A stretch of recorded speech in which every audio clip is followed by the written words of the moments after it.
दुनिया में कहीं इसकी तफसील नहीं मिलती। कातिल ही मुंसिफ है, कातिल ही सिपाही है। देश के मजबूत नेता राहुल गांधी के सिपाही के तौर पर आपके बीच में करने के लिए आया हूँ। और हम लोग संसद से लेकर जहाँ खून की ज़रूरत होगी वहाँ खून देंगे, और जहाँ आपको लड़ने की ज़रूरत होगी हम आपको पहली सफ़ के अंदर नज़र आने का काम। ज़ात से उम्मीद है कि इनके काले मंसूबे किसी भी सूरत में कामयाब नहीं हो पाएंगे। डैक्स पर मौजूद तमाम उलेमा इकराम, तमाम पॉलिटिकल पार्टीज़ के हमारे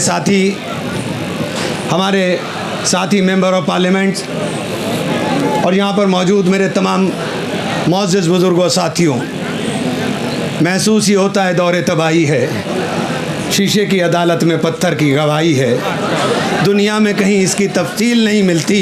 कातिल ही मुंसिफ है, कातिल ही सिपाही है।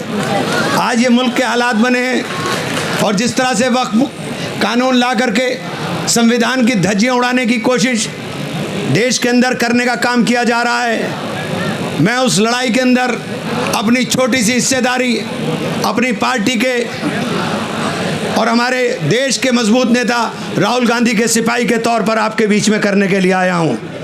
और हम लोग संसद से लेकर के सड़क तक इस लड़ाई को लड़ने का काम करेंगे। चूँकि हमें पार्लियामेंट जाना है, मुझे भी और जावेद साहब को भी, हमारा दोनों का इत्तेफाक से 0 आवर लगा है, 12 बजे स्टार्ट हो जाएगा। तो मैं आप सब लोगों से सिर्फ इतनी गुजारिश करना चाहता हूँ कि जहाँ खून की ज़रूरत होगी वहाँ खून देंगे, और जहाँ आपको लड़ने की ज़रूरत होगी हम आपको पहली सफ़ के अंदर नज़र आने का काम करेंगे। आप तमाम लोगों का बहुत बहुत शुक्रिया, क्योंकि इस लड़ाई को हमने जेपीसी में बहुत मजबूती के साथ लड़ने का काम किया है, और इंशाअल्लाह सुम्मा इंशाअल्लाह अल्लाह की ज़ात से उम्मीद है कि इनके काले मंसूबे किसी भी सूरत में कामयाब नहीं हो पाएंगे। बहुत बहुत शुक्रिया।